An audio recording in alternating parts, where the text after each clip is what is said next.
Welcome to the Thriving Christian Artist, the podcast where we hope you connect with God to bust through the roadblocks that have held you back for years, create the work you love, and really live the life you know God created you to live as an artist in His kingdom.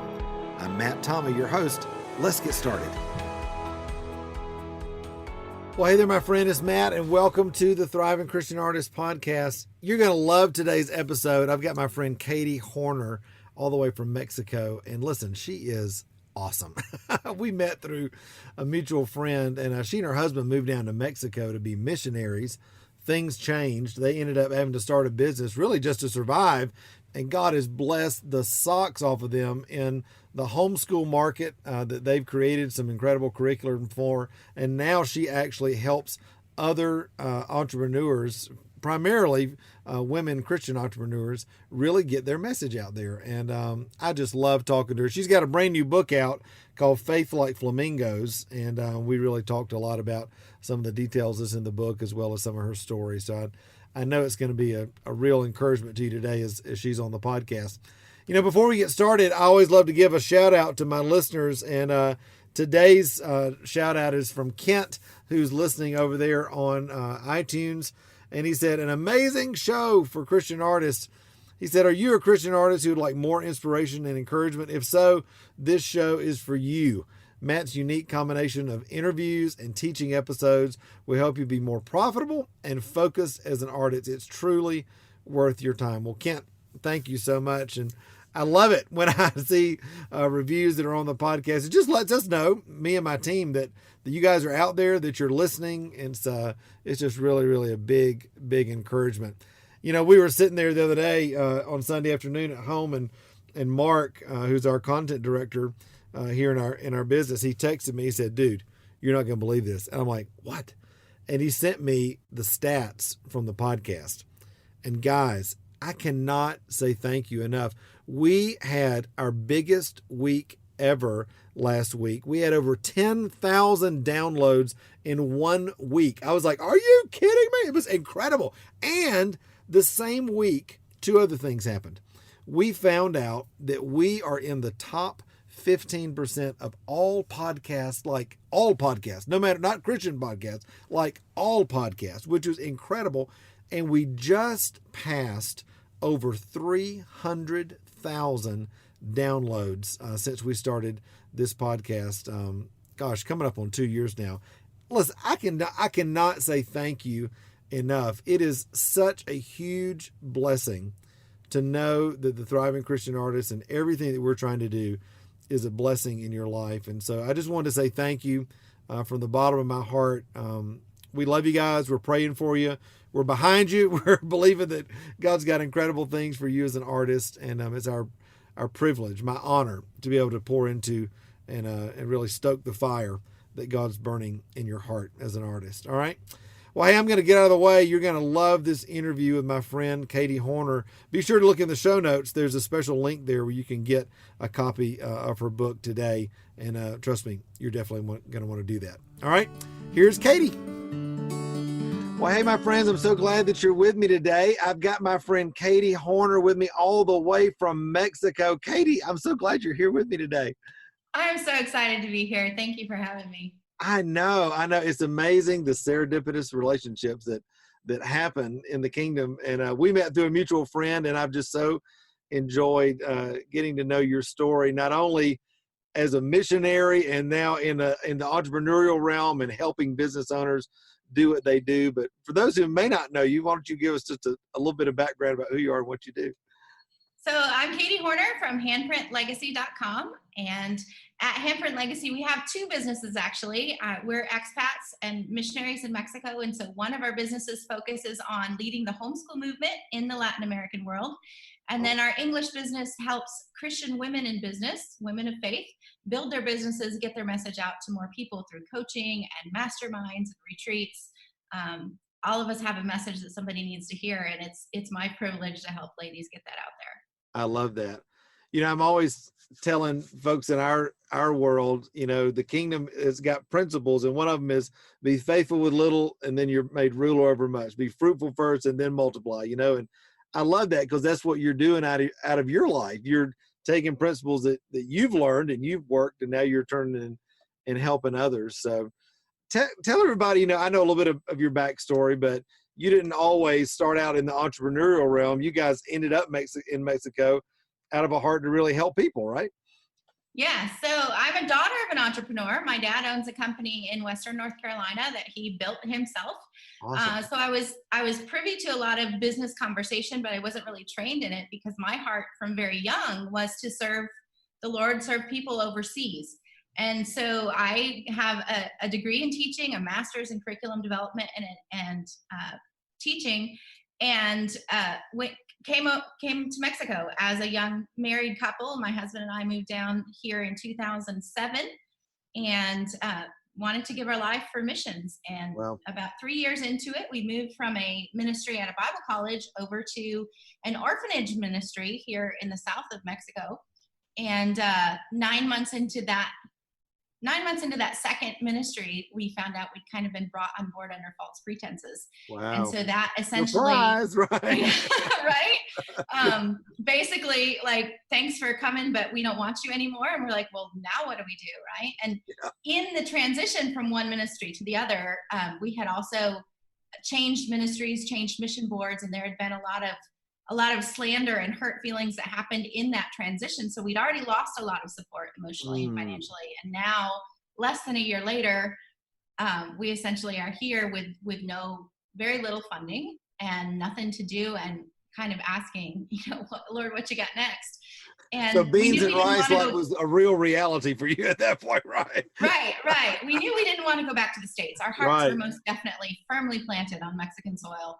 At that point, we had 3 children born here that were, dual citizens, and we really loved the area and the culture that we were in. And our kids were just starting to be school age. And so we were homeschooling and starting to look into what was available for Spanish speakers to homeschool, and realized that there was only 2 or 3 companies at that point that you could order materials from if you wanted to homeschool in Spanish, and you had to speak English to call and make your order. And we're like, well, that doesn't really make a lot of sense, right? In true American form, right? Order your Spanish language and I have to speak American, right? Yes. And it also sort of gave the impression that you had to speak English in order to be able to do this or to have a good education. And that was not agreeable with where our heart was. And so we said, well, I can do that. We could fix that. I'm an Enneagram type 1. So I'm immediately thinking, oh yeah, we could fix that. Absolutely.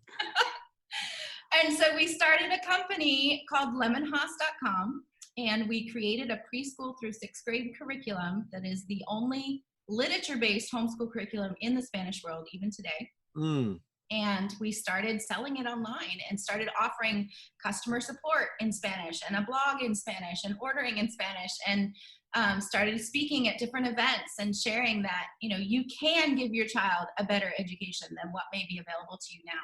Or, there's 1,000,001 reasons to homeschool in any language, but just trying to be a support to that community. And in the process, grew the business and grew our ministry to where it now reaches around the world.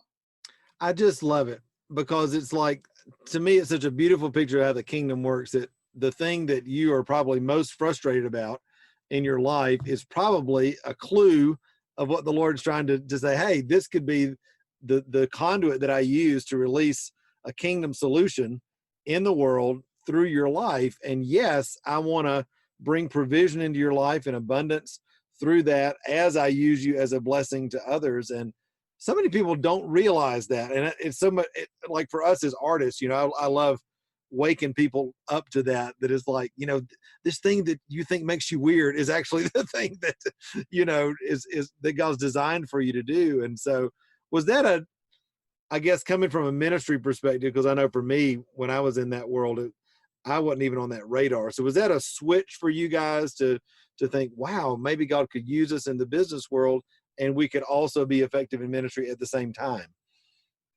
I think that particular switch was gradual.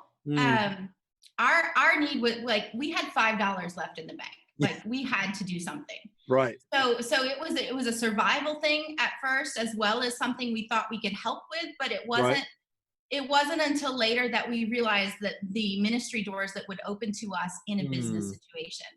And wow. that's something that I help the ladies that I coach now, because once you've been through it, you can see it and say, yes, it's a business, but you can reach so many more people when Oh you yeah. come in through a business door Yeah. and they're not expecting you to bring Christ into the situation. Right. Then if you just go knocking door to door trying to share Christ that way. Well, the thing I've been amazed by, and I share this every time we open the doors to our membership, because sometimes, people give you a hard time for charging for something that, you're helping people from a spiritual perspective, and in addition to all the marketing stuff we do and that sort of thing. And I said, I've spoken at conferences all over the world. Our podcast thankfully gets tens of thousands of hundreds of thousands of listens and all that kind of thing. But the transformation stories come from our mentoring program, because when people pay, they pay attention. When people invest, they really take it a lot more seriously. And for me, as somebody that's called to help people really make a change in their life, I love that God's given me this business to be able to do that through, because not only are we blessed through it, we're able to see a lot more significant transformation happen in people, because when they sign up, whatever it is, a mini course or a retreat or the mentoring program, whatever, they're all in. And do you see that as well? That when people commit with that on that level, it's like we're in it to win it. We're going to go for it. Right. I think that's one of the things that sets us apart in business, because we're able to blend our faith with our business. We're able to reach the whole person and help the whole person. Absolutely. And I've had calls with clients who were suicidal, or calls with business clients who are having marriage issues, or calls with business clients who are struggling with their kids or some other issue, eating disorders. Right. And I just look at my husband and I think, I cannot believe that I get paid to help them this way. Yeah. And so when you're willing to put your whole heart into it, even though it's a business thing, and yet you're able to discern those other ways that you can help and bring all of that to the table. I had somebody this week say, I don't know how I'm going to afford you, but I'm going to make a way, because I realize that you're helping the whole person is going to help me tremendously more than just a business coach. That's right. I love it. We were sitting there yesterday. We're getting ready for our Thriving Christian Artists Conference. And we were sitting there yesterday watching the video applications for our Spokesperson of the Year award that we're doing for the first time. We got like 40 applications, and we're sitting there crying. Both my wife and I'm like, I just can't even watch this anymore. But like the stories of people's transformation are just unreal. And I'm like, thank you, Lord, that you've given us this incredible platform to be able to do that. And listen, you're not only doing this through your coaching and through the other things that you're doing with homeschoolers, you're writing books, and you gave me the opportunity to get an advanced copy of your book, Faith Like Flamingos. And I was like, flamingos, woo, I love it. What is this going to be about? And I loved it. And I wanted to, is it okay if we kind of jump into that a little bit? Because I want everybody to get a copy of it. There's a link actually that you've made special for our listeners right here in the show notes. You can grab that, guys.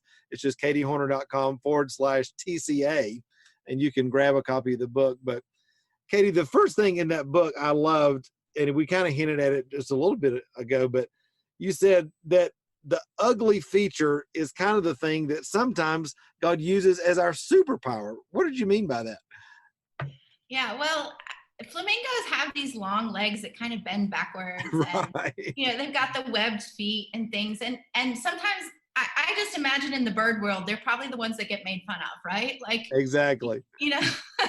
All the skinny leg jokes and all the big feet jokes, and, they're getting the brunt of it. And yet that is the unique design of the creator. That's right. For them to run on the surface of the water as they take flight.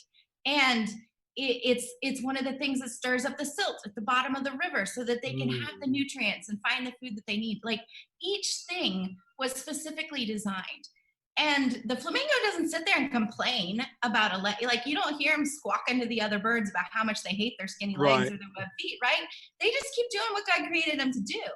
And it just stuck out to me that so many of the entrepreneurs that I serve think, oh, I can't do that because of X. Or I could do that if I didn't whatever. You know, we come up with these excuses about something that we don't like in ourselves, or that has been a superimposed thing on us by others. You can't do that because, you know, when we started our business, you can't have a business and be a ministry at the same time, you That's know, not right.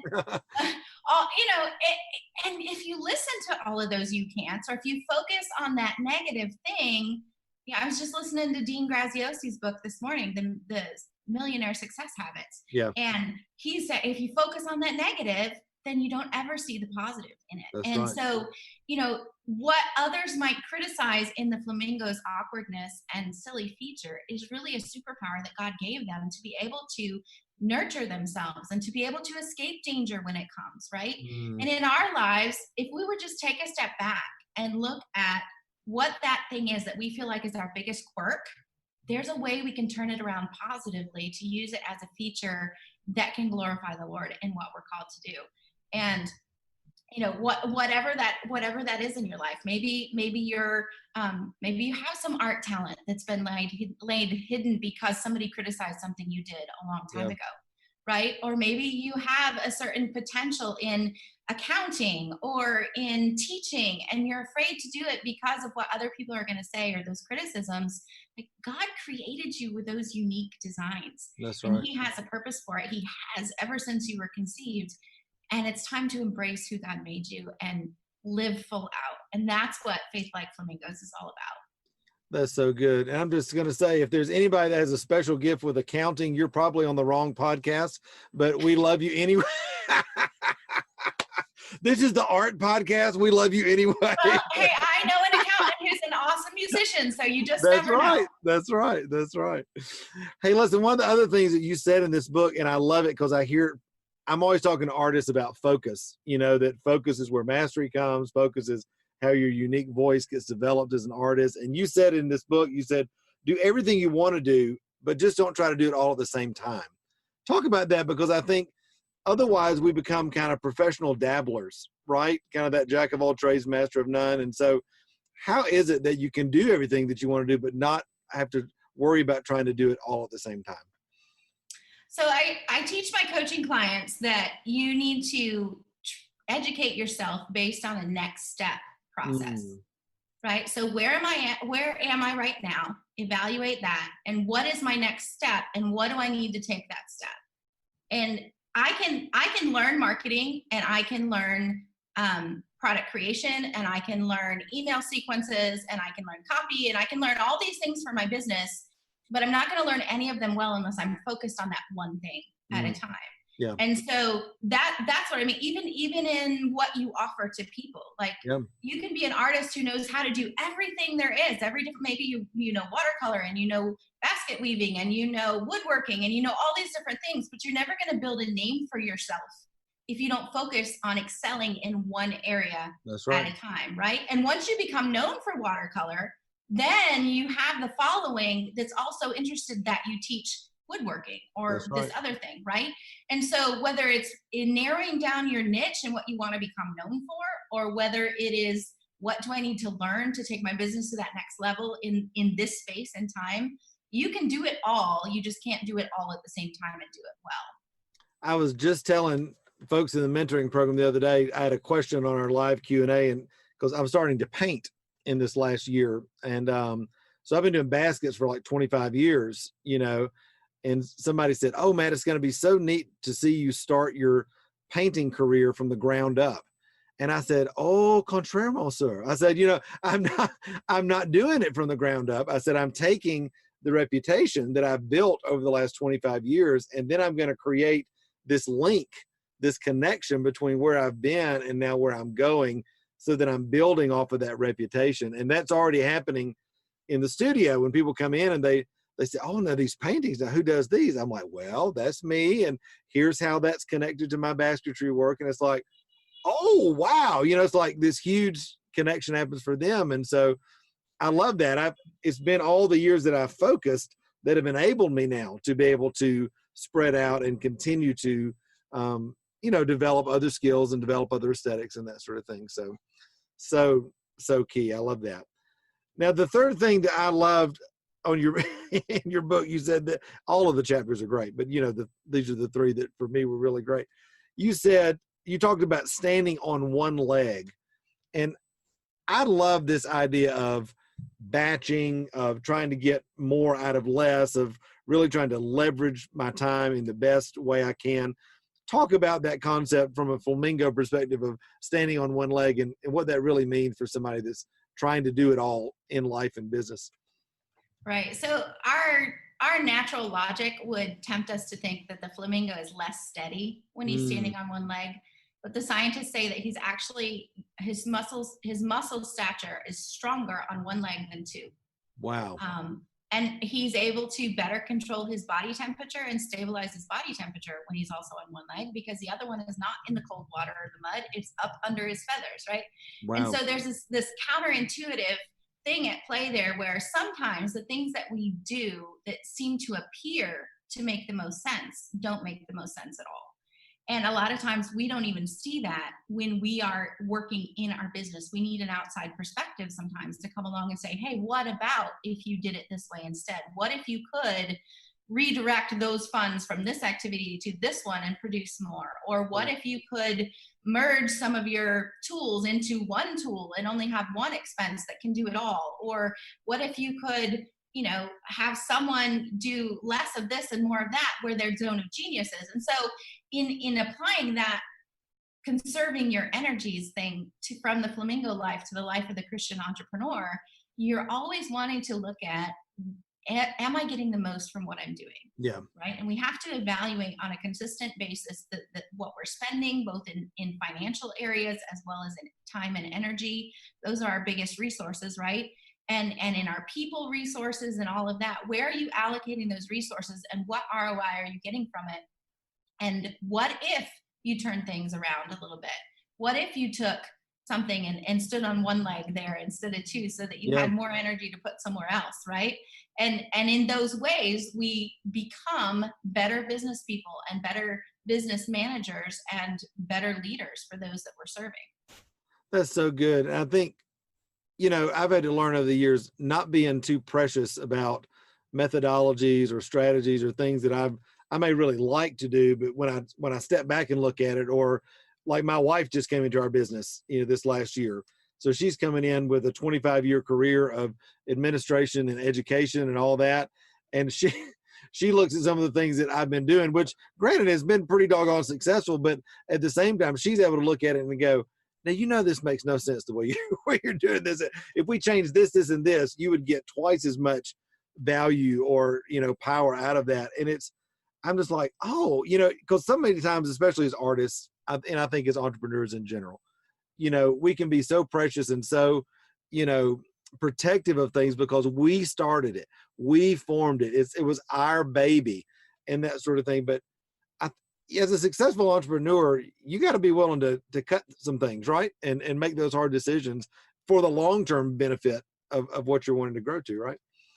And that's part of being a good business owner, is being able to separate yourself emotionally from what's going on in your business and be able to make those calls. Yeah. Because if I'm tied to this because I started it or I've always done it, but it's not the best thing for my business, it's ultimately going to hurt the business. That's right. And hurt our capabilities of impact. And so I've got to be able to separate myself from that emotionally and say, this is not about me. This is about serving my people better. That's right. What's the best call here? And then make those hard decisions. Yeah, that's so good.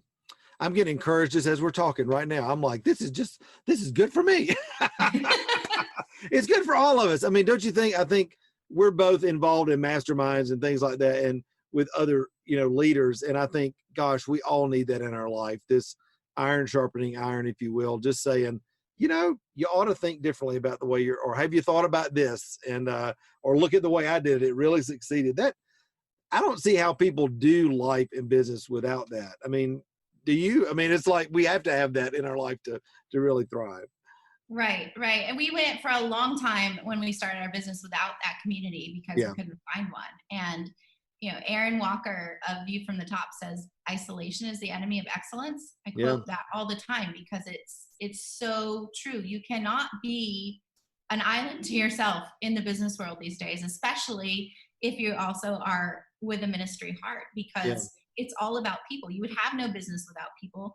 and you need people to help you better your business. And so whether that's listening to podcasts, Matt and I both have podcasts you can sign on to, right? That's right. Or whether that's finding a mastermind like the membership program that he offers, or the coaching memberships and masterminds that I have. You need to find a community that's going to call you out on your stuff, that's going to encourage you on the bad days, that's going to help you think about things from a different perspective when you're stuck in the rut, or in the business to look at it from that way, and really help you succeed. We don't succeed on our own. That's a myth. And it's something that we all need to, kind of be an adult about and decide to go get some help, because we need it. That's so true. I have to say that's been one of my biggest aha moments in doing all that we do now. We actually tried to do artist mentoring. I tried to do it one-on-one coaching, which I was like, that is not my gift, and then because I would meet with somebody like twice, and I was like, you didn't do what I told you to do. Like, what's going on, And then we started this huge website, and we had all these incredible resources. Oh my gosh, it was so great.